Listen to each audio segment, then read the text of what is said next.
नमस्कार दोस्तों, बहुत बहुत स्वागत है आपका हमारे YouTube channel programming with R K. Jha में। आज के इस वीडियो में सी प्रोग्राम के अंदर एक बहुत ही यूजफुल फंक्शन के बारे में हम लोग डिस्कस करेंगे, जिसका यूज़ आउटपुट के फॉर्मेटिंग के लिए बहुत अच्छे तरीके से यूज किया जाता है और हम आउटपुट को बहुत अच्छे तरीके से फॉर्मेट कर पाते हैं। दोस्तों, हम बात कर रहे हैं सी के अंदर यूज होने वाले GoToXY फंक्शन के बारे में। ये एक प्री डिफाइंड फंक्शन है, जैसा कि बहुत लोगों को ये पता होगा। GoToXY सी के अंदर एक प्री डिफाइंड फंक्शन होता है, जिसका यूज आउटपुट के फॉर्मेटिंग के लिए बहुत ही एफिशिएंट मैनर में किया जाता है। किस तरह के आउटपुट को हम लोग फॉर्मेट करते हैं और किस तरीके का फॉर्मेटिंग करते हैं, आप इमेजिन करें कि जब हमें जरूरत होता है कि हम किसी एक मैसेज को स्क्रीन के बिल्कुल मिडिल पोजीशन पे देना चाहते हैं। अगर GoToXY फंक्शन का यूज आप नहीं करें और इस काम को अचीव करना है हमें कि स्क्रीन के बिल्कुल मिडिल पोजीशन पे या किसी पर्टिकुलर पोजीशन पे हमें कोई मैसेजेस प्रिंट करने हैं, आउटपुट देने हैं, आप इसके लिए बहुत सारे /n फिर बहुत सारे /t को यूज करेंगे, तब जाकर के पर्टिकुलर उस पोजीशन पे आप पहुंचेंगे और आउटपुट देंगे। यानी हम ये समझ सकते हैं, हम ये कह सकते हैं कि बिना GoToXY फंक्शन को फॉर्मेटेड आउटपुट जनरेट करना एक टिपिकल टास्क हो जाता है। हमें बहुत सारे कोड राइट करने पड़ जाते हैं, लेकिन इस प्रॉब्लम को ओवरकम हम कर सकते हैं GoToXY फंक्शन के मदद से। तो आइए शुरू करते हैं GoToXY फंक्शन के कॉन्सेप्ट को समझने का। फंक्शन का नाम होता है GoToXY। ओके, ये एक हमारा प्री डिफाइंड फंक्शन होता है। जैसा कि आप देख पा रहे हैं, GoToXY लिखने का पैटर्न होगा एक साथ सभी स्मॉल में, इसके आगे पैरेंथेसिस साइन लगे हुए हैं, ऑब्वियसली ये फंक्शन हो गया। जब हम इसके बारे में हम ये बात कह सकते हैं कि this function is used to, आप ये कह सकते हैं कि this function is used to format the output. Okay, it sends out the pointer और कर्सर, हम लोग यहां पॉइंटर की जो बात कर रहे हैं वो कर्सर की बात कर रहे हैं। It sends out the pointer और cursor at particular row and column position on the screen at run time. Okay दोस्तों, तो आप देख पा रहे हैं कि हमने लिखा है कि this function is used to format the output. किस तरीके से? तो it sends out the pointer और cursor at particular row and column position on the screen at run time. आप इसके सिंटैक्स को देखें तो GoToXY फंक्शन के अंदर हम लोग कॉलम और रो का पोजीशन पास करते हैं। पहले कॉलम पोजीशन, दूसरा रो पोजीशन। C, R हमने लिखा है। C मीन्स कॉलम, रो मीन्स R मीन्स रो। तो कॉलम एंड रो पोजीशन को GoToXY फंक्शन में पास किया जाता है और जो भी पोजीशन हम मेंशन करते हैं उस पोजीशन पे कर्सर को ये डायरेक्ट सेट कर देता है और वहां पर आउटपुट जनरेट करता है। चूंकि सी का प्रोग्राम आप टर्बो C3 के थ्रू काम कर रहे हैं, तो ये डॉस इन्वायरमेंट में काम करता है। जब हम प्रोग्राम को रन करते हैं तो ये डॉस मोड में चला जाता है। तो दोस्तों, डॉस मोड में स्क्रीन का रिजोल्यूशन अलग होता है, विंडोज मोड में स्क्रीन का रिजोल्यूशन अलग होता है।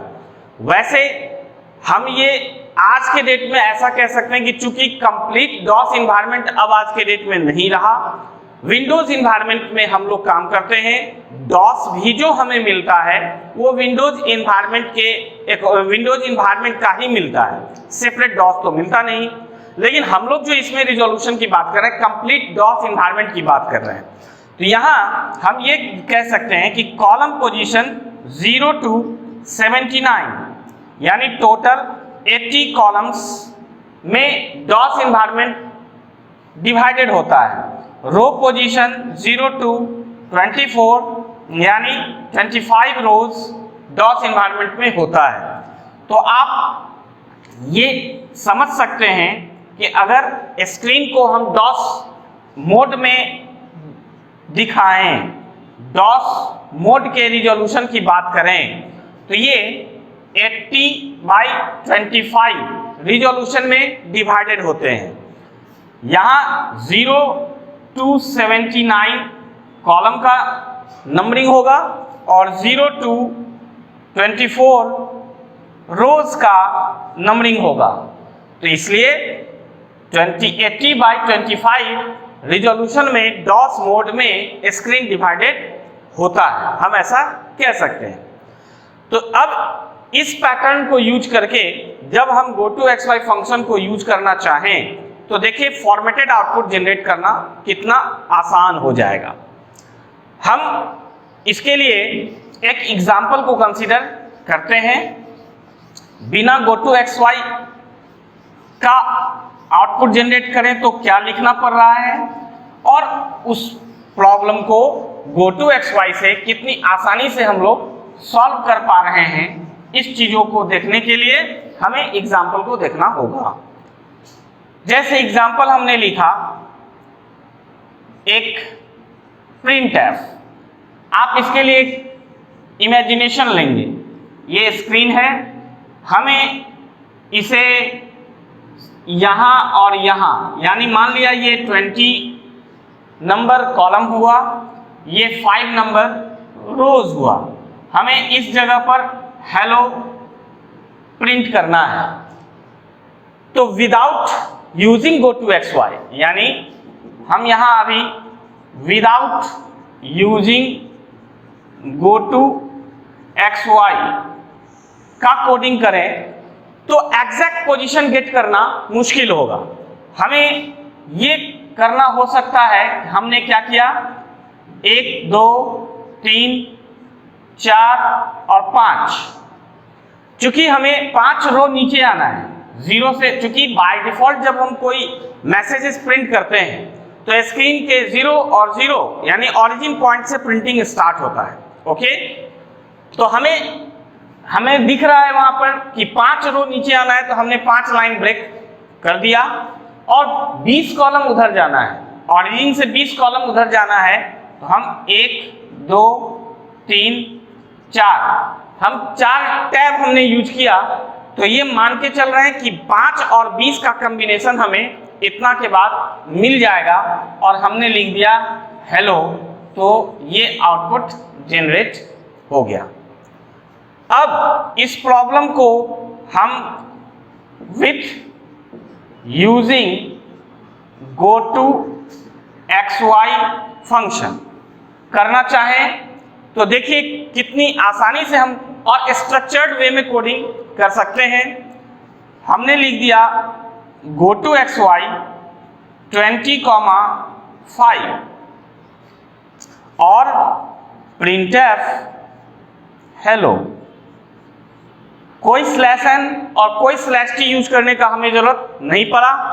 इस केस में कर्सर सीधा स्क्रीन के 20 नंबर कॉलम और 5 नंबर रो का जो भी पॉइंट ऑफ इंटरसेक्शन पॉइंट होगा उस जगह पर GoToXY सीधा कर्सर को सेंड कर देगा और कर्सर जहां अवेलेबल होता है आउटपुट वहीं जनरेट होता है। तो इस हिसाब से हमने देखा कि GoToXY फंक्शन C के अंदर बहुत ही यूजफुल फंक्शन है जो आउटपुट के फॉर्मेटिंग के लिए बहुत लार्ज लेवल पे प्रोग्रामिंग के दौरान यूज होता है। ऐसे बहुत सारे प्रोग्राम हम करेंगे, ऐसे बहुत सारे प्रोग्रामिंग सिचुएशन आपको आएंगे जहां आपको स्क्रीन पर डिफरेंट पोजीशन पर आउटपुट को जनरेट करने का जरूरत है। ऐसे बहुत सारे आप डायग्रामेटिक प्रोग्राम्स बनाएंगे जिसमें हमें रो और कॉलम को मेंटेन करने का बहुत ज़्यादा ज़रूरत होता है। ऐसे बहुत सारे आप record maintaining, record displaying programs बनाएंगे जिसमें हमें स्क्रीन के पोजीशंस का बहुत ज़्यादा यूज करना होता है। इन सभी सिचुएशंस को आप बहुत आसानी से सॉल्व कर सकते हैं अगर आप GoToXY फंक्शन के बारे में जानकारी रखते हैं। तो हमने GoToXY फंक्शन के यूज को आज आपके सामने बताया। उम्मीद है कि GoToXY फंक्शन के कॉन्सेप्ट को आप बहुत भली भांति समझ चुके होंगे और बहुत सारे प्रोग्राम्स में हम यूज करेंगे। आपको नोट्स के माध्यम से प्रोग्राम में यूज किया हुआ कॉन्सेप्ट हम आपको दिखाएंगे और खुद आप भी अपने आप प्रोग्राम में इन चीजों को यूज करके प्रैक्टिस करें और इस कॉन्सेप्ट को क्लियर करें। उम्मीद है दोस्तों कि GoToXY फंक्शन के बारे में समझने में आपको आज का ये वीडियो बहुत लाभदायक साबित होगा। और अगर आज अभी तक आप लोग हमारे चैनल के साथ सब्सक्राइब नहीं कर पाए हैं तो जरूर सब्सक्राइब करें, वीडियो को लाइक करें, शेयर करें, ज्यादा से ज्यादा दोस्तों तक हमारे वीडियो को पहुंचाएं ताकि हर स्टूडेंट्स, हर हमारे मित्र हमारे इस वीडियो का लाभ उठा सकें। मिलते हैं हम लोग नेक्स्ट वीडियो में। सी के अगले क्लास में हम लोग लूपिंग स्टेटमेंट्स के बारे में एक एक करके बात करेंगे। उम्मीद है हमारा वीडियो आपको पसंद आया होगा। मिलते हैं अगले एपिसोड में, अगले क्लास में। तब तक के लिए नमस्कार।